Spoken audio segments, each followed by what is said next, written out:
سلام بچهای عزیز، چطوری بچه‌ها؟ حالتون خوبه؟ سلامتین؟ ما اومدیم و رسیدیم به گفتار سوم بچه‌ها. اول چیزی بهتون بگم، ما دوتا گفتاری که رد کردیم و رسیدیم به گفتار سه. به نظر من گفتار سه یکی از مهمترین گفتارهای این فصل بچه‌ها و نکته‌ای که وجود داره پرسوال ترینه، هم توی کنکور و هم توی امتحانات نهایی. بچه‌ها خواهش میکنم این دوران دیگه استارت کار رو زدین، شروع کنید به درس خوندن ها. نگاه کنید الان دیگه با اتفاقاتی که افتاده و امتحان نهایی که اومده و کنکور فقط تأثیر 40%، شما دیگه فرصت این که معمولا بچهای تجربی برخی اوقات پشت کنکور میمونن. بچه‌ها با این اتفاقاتی که داره میفته اصلا فکر پشت کنکور رو از سرتون بیاریم بیرون. یعنی امسال هر کاری کردی همین امسال کردی. برای همین خواهش میکنم یک سال به خاطر ببین بچه‌ها من یه چیزی بهتون بگم، 12 سال اومدی جلو، 12 سال داره واسه یه کاری زحمت میکشی، بنابراین حیفه که به ثمر نشینه، نتیجه نده. یک سال اینجا زحمت بکش، خودتو محدود کن. 12 سال تو از کلاس اول تا 12 که پیش بیایی 12 سال میشه. حداقل تو این 12 سال یه ثمره‌ای داشته باشه واسه. اوکی؟ ما جلسه پیش اومدیم و یه صحبتی داشتیم و من اومدم گفتم که چرا جلسه پیش ما صحبتی که داشتیم اومدیم گفتیم که چرا این حبابا اندازه هاشون با هم دیگه متفاوت. خب اینجا اومدم گفتم که برین چجوریه فلانه، چرا اینا اندازه حباب ها با هم دیگه متفاوت. بچه ها سرعت همانندسازی حتی تو هر حباب با هم دیگه تفاوت داره. حالا میخوام بگم چرا تفاوت داره. بچه ها نگاه کنیم، ما گفتیم بین سی نوکلئوتید سیتوزین داره و گوانین داره چند تا پیوند هیدروژنیه؟ 3 تا. اونی که ببین مثلا ما چی گفتیم؟ اومدیم گفتیم بین نوکلئوتید C و G چند تا پیوند هیدروژنیه؟ 3 تا. بین A و T چند تا بود بچه‌ها؟ 2 تا پیوند هیدروژنی بود. حالا نکته اینه، این جاهایی که می‌بینی حبابش کوچیکه و هنوز زیادتر نشده، بزرگتر نشده، سرعت همانندسازی کمتره، یعنی ما اینجا سی و جی بیشتری داریم، پیوند هیدروژنی اینجا بیشتره، برای همین سرعت کمتر شده. اینجا رو که میبینی حباب ما بزرگه و سرعت همانندسازی هم بیشتره، یعنی که تو این قسمت پیوندهای هیدروژنی کمتری داریم، یعنی نوکلئوتید آ و تی بیشتری داریم. چه نکته خفنی، چه نکته خفن. یعنی این هم برای تست و هم برای امتحان نهایی. میتونه امتحان نهایی به تو بگی که چرا اینجا این سرعت با این سرعت با هم متفاوته. به خاطر که اینجا نوکلئوتید پیوندهای هیدروژنی کمتری وجود داره، سریعتر شکسته شده، همانندسازی سرعتش بیشتر، ولی اونجا نه. خب بیایم و ادامه کار را بریم. گفتار سوم پروتئین ها بچه‌ها خیلی مهمه واسه ما، خیلی مهمه این گفتار. سوال هم ازش تا دلت بخواد میاد. خب ببین بچه‌ها، پروتئین ها از آمینو اسیدها تشکیل شدن. من اول چیزی که میخوام بهتون بگم اینه، بیام یک صفحه بردارم دوباره در مورد پروتئین صحبت کنم، چی هست، میخوایم چی کار کنیم، کامل براتون توضیح بدم و بعد بیام دوباره سراغ متن کتاب درسی. بچه‌ها نگاه کنید، اگر گفتیم واحد سازنده پروتئین چیه بچه‌ها؟ واحد سازنده پروتئین آمینو اسیدها هستن. ما اومدیم گفتیم واحد سازنده دی ان ای یا آر ان ای نوکلئوتیدها هستن. هر نوکلئوتید از 3 بخش تشکیل شده بود. مثلا چی بود؟ قند، گروه‌های فسفات و باز عالی. حالا پروتئین ها هم بچه‌ها، پروتئین ها هم از آمینو اسیدها، یعنی واحد سازنده پروتئین، واحد سازنده پروتئین چیه بچه‌ها؟ واحد سازنده پروتئین آمینو اسیده، آمینو اسید. خب حالا هر آمینو اسید ما میخوایم بگیم از چی تشکیل شده. هر آمینو اسید میخوایم بگیم از چی تشکیل شده است. هر آمینو اسید بچه‌ها بذار من یه رنگ دیگه هم برداریم، اینجا مشکی اونم برداریم و رنگش کنیم. خب هر آمینو اسید از یک کربن مرکزی، پس هر آمینو اسید یه دونه کربن داره به نام کربن مرکزی. به این کربن مرکزی قطعاً یه هیدروژن وصل، قطعاً یه هیدروژن اتصال داره. به این کربن مرکزی آمینو اسید یه گروه آمینی داره، یه گروه کربوکسیل. دیگه شما از من استادتری تو شیمی. گروه آمین چیه؟ گروه چی؟ کربوکسیل چیه؟ گروه آمینی یعنی که یک نیتروژن بهش اتصال داره و چی؟ دوتا هیدروژن. به این میگیم گروه آمینی. انشالله ویدیوهای استاد عباسی دیدین، کامل اینا رو براتون توضیح داده بچه‌ها. حتما اگر میخواین شیمیتون عالی بشه ویدیوهای استاد عباسی رو نگاه کنین، کامل بچه‌ها اونجا خط به خط توضیح دادم. من خودم چند جلسه اینجا پیششون بودم، فوق‌العاده‌ام بچه‌ها، حتما نگاه کنید. خب این گروه آمینی. یه گروه دیگه داریم به نام گروه چی بچه‌ها؟ گروه کربوکسیل. یه C داره، یه O داره و یه گروه OH. این OH. خب آقا کربن 4 تا ظرفیته، شما 3 تا ظرفیتشو کشیدی. اون ظرفیت دیگه‌ش چیه؟ اون ظرفیت دیگه‌ش یه گروهی به نام گروه R. آقا بله، ما در شیمی 119 عنصر خوانده ایم و عنصری به نام R نداریم. درسته؟ عنصری به نام R نداریم. R یعنی یک مجهوله.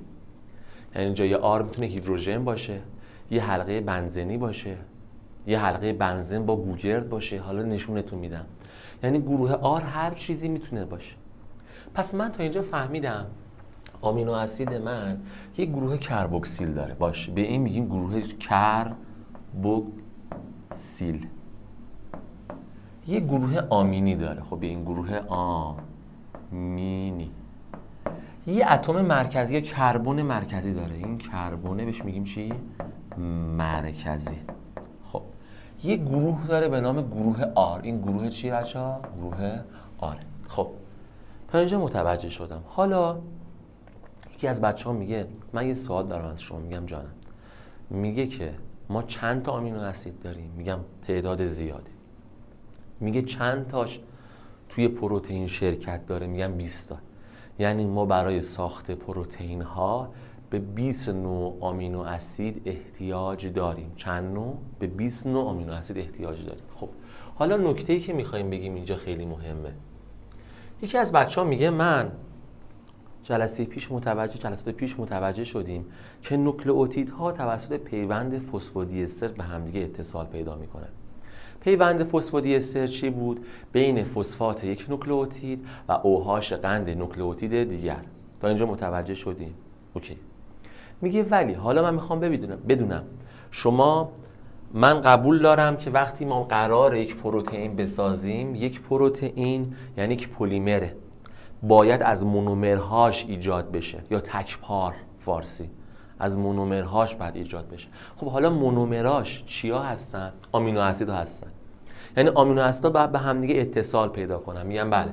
میگه یعنی آمینو اسید شماره 1 مثلا وصل میشه به آمینو اسید شماره 2، وصل میشه به آمینو اسید شماره 3، وصل میشه به آمینو اسید مثلا 4، حالا اینجوری تا انوم. حالا میگه اینا که دارن به هم دیگه اتصال پیدا میکنن، اینا که آمینو اسید هستن، به هم دیگه دارن اتصال پیدا میکنن، اینا میگم خب میگه اینا این پیونده اسمش چیه؟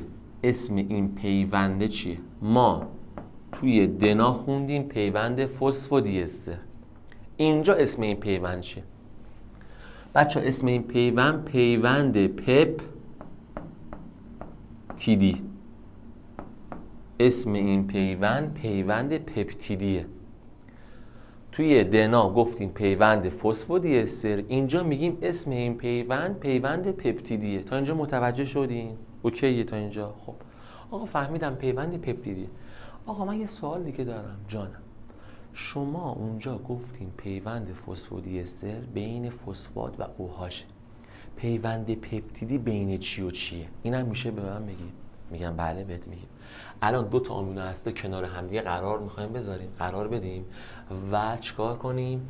بیایم بگیم چی؟ مثلا من یه آمینو اسید میکشم، آمینو اسید شماره 1 اینجا C یه گروه R داره، یه هیدروژن داشت، این کربن مرکزی بود، به کربن مرکزی من یک O اتصال داشت، یه OH اتصال داشت، بعد این طرف نیتروژن من یا همون گروه آمینی منم میکشم اینجا. خب یه دونه دیگه اینجا بکشم من، حالا با یه رنگ دیگه بکشیم، با یه رنگ دیگه بکشیم، اینم با رنگ ترش کنیم. اینجا من یه کربن دارم، اینجا گروه آر منه، اینجا چیه بچه ها؟ هیدروژن منه، اینجا کربوکسیل منه، اینجام چیه؟ آمین منه. خب بچه ها پیوند پپتیدی اینجوری ایجاد میشه، نگاه کن. پیوند پپتیدی وقتی دو تا آمینو اسید مجاور روبرو نه چی؟ مجاور کنار هم دیگه قرار میگیرن، OH گروه کربوکسیل، نگاه کن، OH گروه کربوکسیل با H گروه آمینی با همدیگه ترکیب میشنون. شما دیگه بلدی هیدروژن به علاوه OH چی میده؟ H2O میده. چی میده بچه ها؟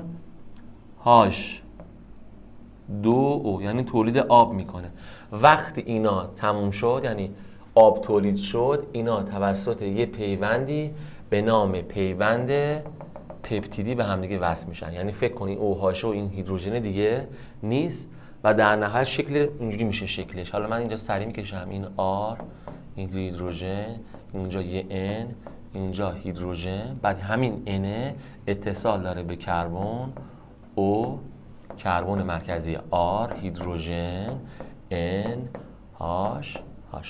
نگاه کن این پیوند اسمش چیه؟ پیوند پپتیدی. خب من تا اینجا متوجه شدم، اینجا پیوند پپتیدی ایجاد شده.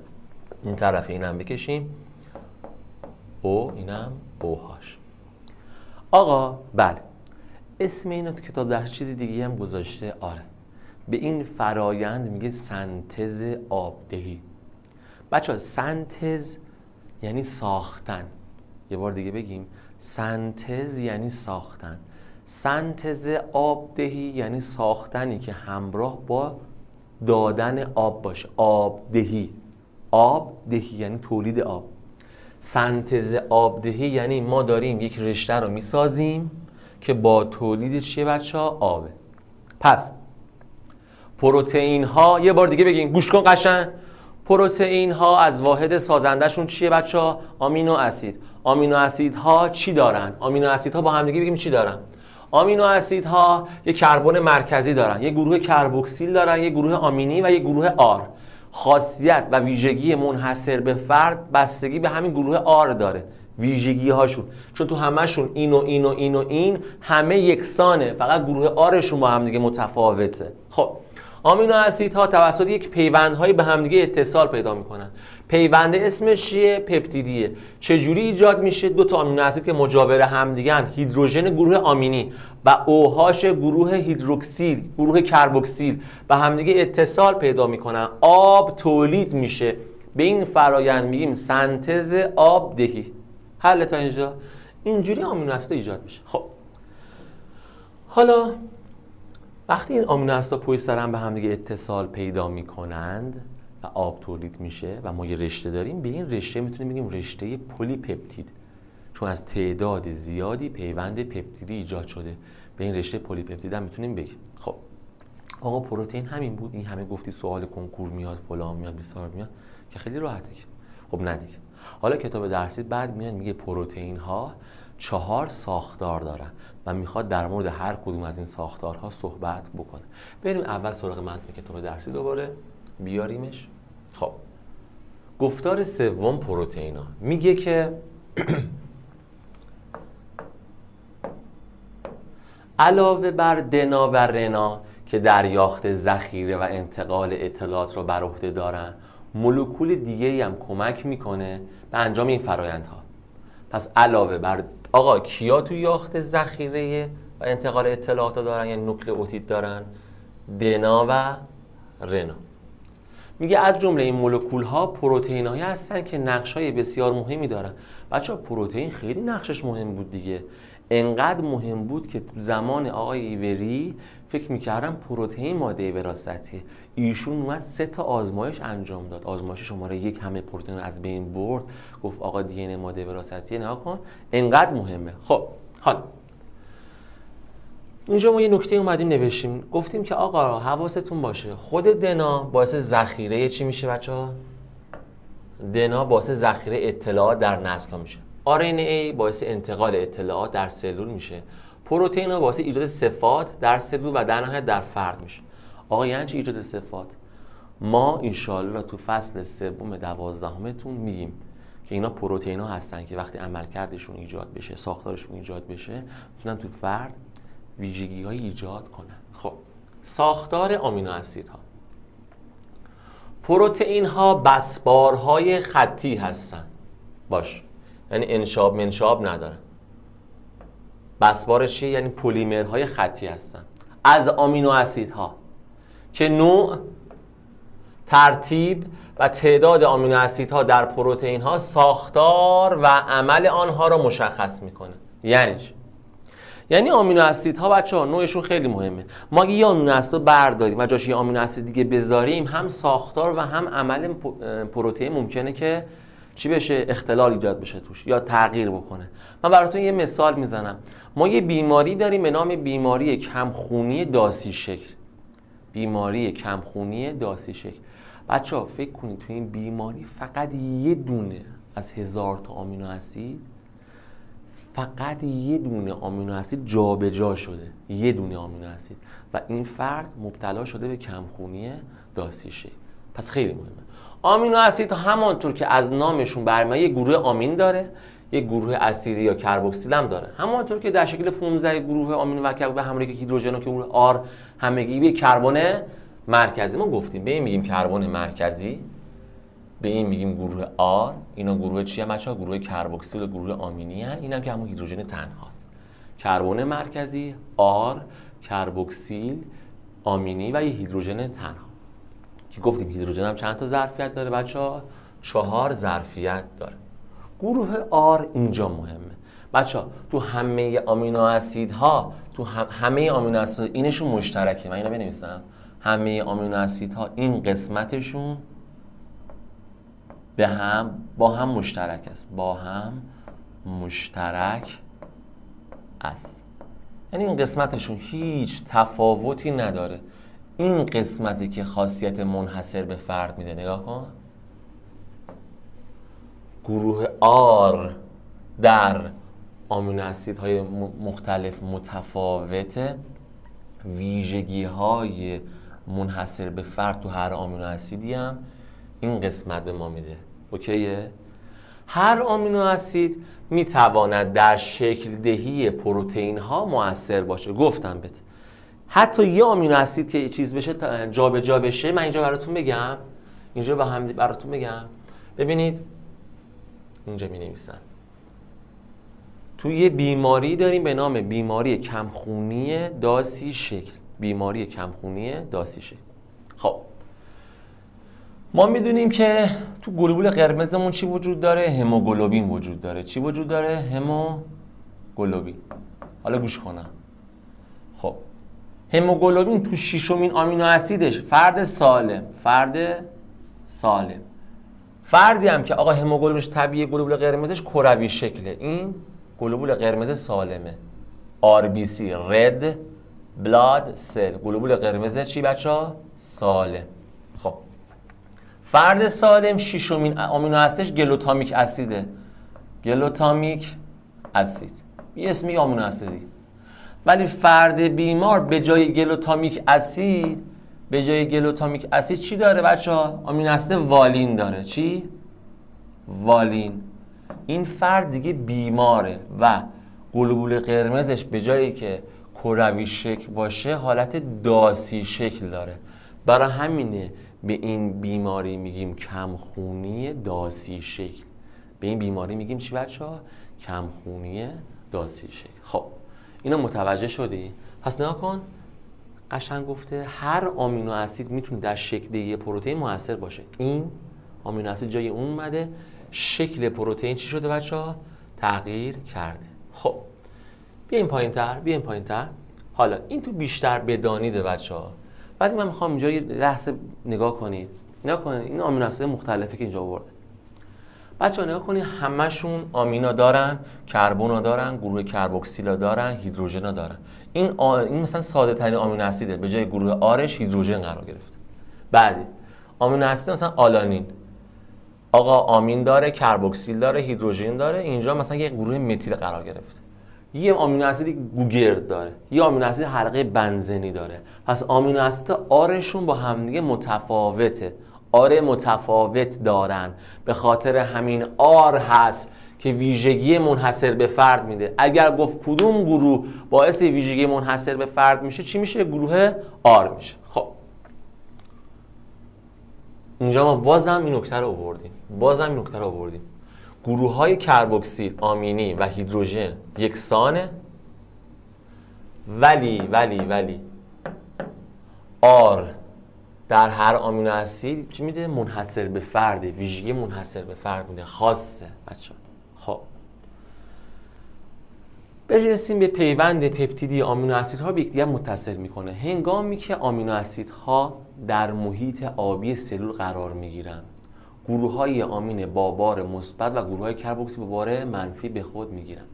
بچه‌ها آمینو اسیدها هم بار منفی داشته باشن، هم بار مثبت داشته باشن. منفی مثبت ها به سمت هم دیگه میرن. اوکی تا اینجا؟ حالا از اینجا مهمه به نظر من. آمینو اسیدها بچه‌ها اینم بازم مال فصل 2، گوش کن قشنگ. آمینو اسیدها بچه‌ها با حضور نوعی آنزیم غیر پروتئینی به نام RRNA. ما RRNA ها خونده بودیم که رناها 3 تان، mRNA داریم، tRNA داریم، RRNA داریم، یا رنای رناتنی تو ساختار ریبوزوم شرکت داشت. یه کار دیگه هم که انجام میده، میاد آمینو اسیدها رو به همدیگه متصل میکنه. حالا تو جایگاه آ بعد براتون توضیح میدم که این کار انجام میده. واکنش سنتز آبدهی رو انجام میدهن آمینو اسیدها با نوع آنزیم. در این نوع واکنش با خروج یا تولید یک مولکول آب، یک آمینو اسید با آمینو اسید دیگه به همدیگه اتصال پیدا میکنه. اسم اون رشته گفتیم چیه؟ رشته پلی پپتید. این پیوند اشتراک یا کوالانسی بین آمینو اسیدها پیوند پپتیدی میگویند که حالا تو صفحه بعدی میخوایم کامل در موردش اینو صحبت کنیم. شکل کتاب درسی بچه‌ها نگاه کنید. تو کتاب درسی قشنگ این آمینو اسید شماره اول گفته. آمینو اسید شماره اول اومده. ببینید یک آمینو اسید یک رشته پلی پپتید بهتره بگیم. اگر ما یک رشته پلی پپتید داشته باشیم، یه رشته‌ای که مثلا از 10 تا آمینو اسید تشکیل شده، یک انتهای آن آمین وجود داره و یک انتهای آن گروه چی بچه‌ها؟ گروه کربوکسیل وجود داره. مثل چی؟ مثل دی ان ای. یک رشته دنا در یک انتهاش فسفات بود، یک انتهای دیگهش اوهاش بود. حالا میگه آمینو اسیدها یک رشته پلی پپتید ایجاد میکنن. یک رشته چی؟ یک رشته پلی پپتید ایجاد میکنن. خب بچه‌ها این رشته پلی پپتید یک سرش گروه آمینی قرار داره، یک انتهاش، و یک انتهای دیگه اون چیه؟ گروه کربوکسیله. اون آمینو اسیدهایی که وسط قرار دارن، گوش کنا، اون آمینو اسیدها که دیگه وسط قرار دارن گروه آمینی و گروه کربوکسیل دیگه ندارن. حالا برات توضیح میدم چرا. این آمینو اسید شماره اول ماست. آمینش هیچ.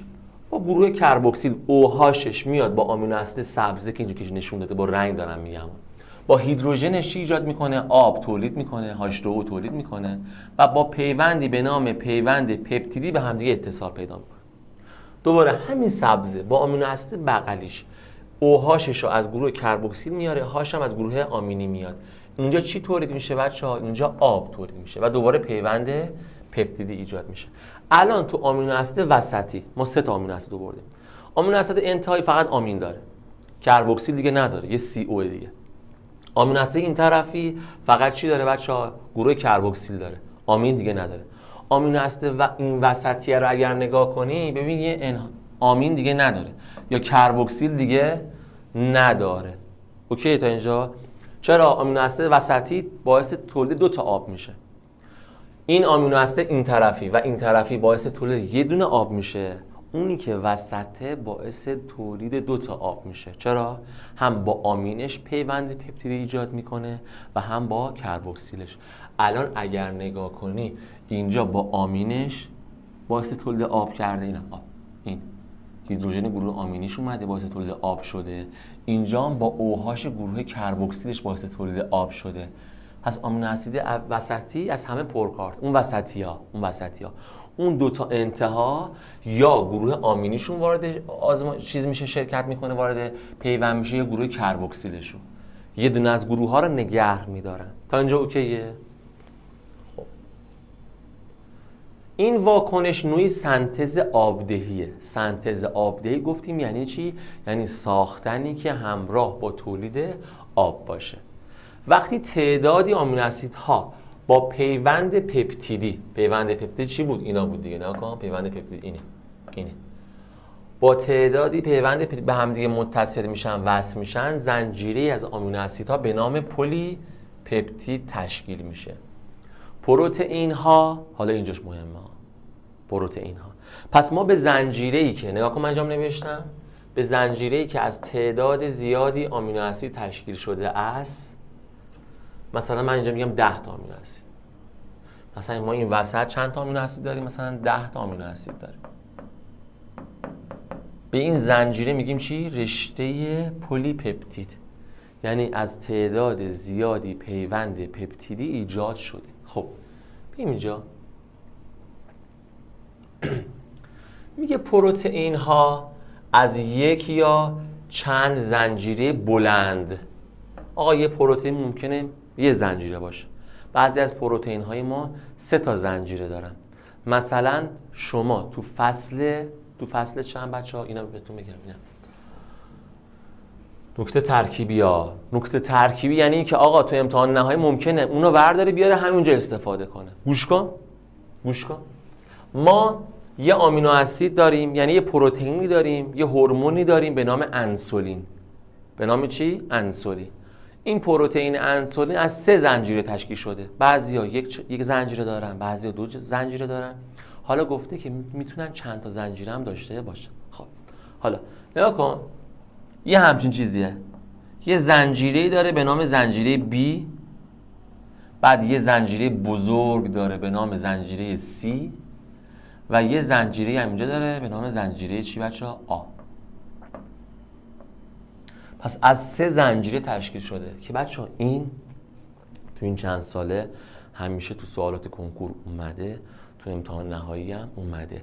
فصل 7 براتون توضیح میدم. این یه انسولینه، این پیش انسولین بهش میگیم، پیش انسولین. یه پروتئینه، یه دونه پروتئینه که از 3 زنجیره، از چند زنجیره؟ از 3 زنجیره تشکیل شده است. اوکی تا اینجا؟ خب بیایم اینجا. تا اینجا اوکیه؟ مشکلی نداریم؟ حله؟ ادامه رو بریم. ولی بدون شاخ هم هستن. ممکنه از یه دونه یا چند تا زنجیره باشن ولی قطعاً بدون شاخن، قطعاً بدون شاخه می باشن. هر نوع پروتئین ترتیب خاصی از آمینو اسیدها را دارد که با استفاده از روش‌های شیمیایی آمینو اسیدها را جدا می‌کنند و آنها را شناسایی می‌کنند. پس پروتئین ها از تعداد زیادی آمینو اسیدها تشکیل شده. اگر ما می‌خوایم ببینیم آمینو اسیدهای پروتئین چیه، با روش فیزیکی نه، با روش مگه کاغذ مثلا دونه دونهش کنیم میگیم خب کاغذ از این نوع، با روش‌های شیمیایی. خیلی مهمه تو امتحان نهایی ممکنه بیاد بچه‌ها، ممکنه همین نکته بیاد. ببینید هر نوع پروتئین ترتیب خاصی از آمینو اسید هاست که با استفاده از روش‌های شیمیایی، نه فیزیکی ها. اینجا هم بنویسم نه فیزیکی. اگر فیزیکی گفت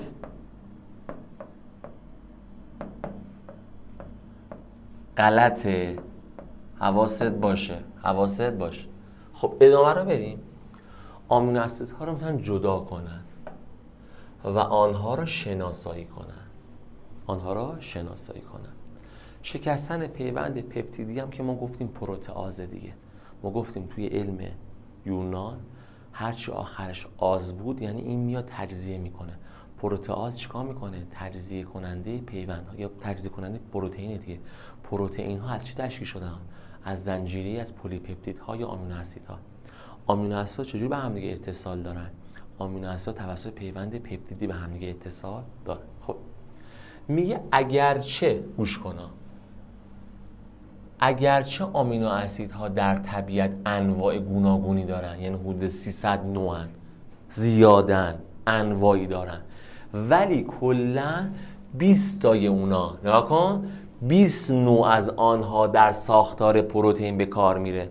اگر گفت هر آمینو تو امتحان نهایی هر آمینو اسیدی در ساختار پروتئین ها شرکت دارد، نه، پروتئین ها از آمینو اسید ایجاد شده. بله، کلا ما 300 نوع آمینو اسید داریم که 20 نوعش فقط توی چی؟ ساختار پروتئین ها کاربرد داره. خب بیایم اینجا رو هم بگیم بچه‌ها تا سر این سطوح مختلف ساختاری بیایم و میگم جلسه بعدی خیلی کار داریم. 4 تا ساختار کلی شکل داره، خیلی مهم میشه. بگیم با هم دیگه. پلیمر خطی پلیمری است که در ساختار خود فاقد انشعابه. یعنی اگه که توی امتحان نهایی تو گفت آمینو پروتئین های نوع پلیمر خطی هستن، داره درست میگه. چون چرا؟ فاقد انشعابه. خود کتاب درس میگه انشعاب نداره. ما اومدیم در مورد چیزهای دیگه هم صحبت کنیم. پلیساکاریدها مانند سلولوز و رشته‌ها یا زنجیره با پولینوکلئوتید موجود در اسیدهای نوکلئیک خطی هستن. یعنی ما گفتیم کیا دیگه خطی هستن. حواستون باشه نشاسته و گلیکوژن بچه‌ها منشعبن. سلولوز، پولینوکلئوتید اینا مثل پروتئین ها خطی هن اینا، ولی نشاسته گلیکوژن. آقا گلیکوژن چیه؟ گلوکوزها وقتی پشت سر هم قرار میگیرن توی کبد یا ماهیچه‌های اسکلتی ما ذخیره میشن، به این میگیم گلیکوژن. نشاسته چیه؟ به قندی که توی سلول‌های گیاهی ساخته میشه بهش میگیم نشاسته. سیب زمینی، ماکارونی اینا نشاسته دارن. خب پروتئین های مختلف در نوع، بله، ترتیب، بله، و تعداد با همدیگه تفاوت دارن. بله، این موارد تحت کنترل ژنه که جلسه بعدی بهتون میگم. جلسات بعدی یعنی که ما باید وارد فصل 2 بشیم تا بگم مثلا ژن چیکار میکنه، چجوریه. خب اینا رو هم کامل براتون گفتم، گروه آرچی و گروه فلانچی و اینا. بچه‌ها ویژگی منحصر به فرد همون گروه آر میده یا گروه جانبی میده. ما میرسیم تا سر سطوح ساختاری در پروتئین ها. خب اینجا ما میایم میگیم پروتئین 4 تا ساختار داره. نمیدونم چجوری هست، ساختار یک چیه، ساختار دو، ساختار غیر ممکنه تو امتحان نهایی و تو کنکورتون از این 2 صفحه‌ای که حالا در جلسه بعدی میخوام بهتون بگم سوال نیاد. بچه‌ها برای آینده‌تون باید بجنگین، باید یاد بگیرین تلاش کردن. این که من بشینم و به موفقیت برسم نه توی پروسه کنکور و امتحان نهایی، توی هیچ پروسه موفق نیستی تو. اینو حواستون باشه. خسته نباشین، دوستتون دارم. خدا نگهدار.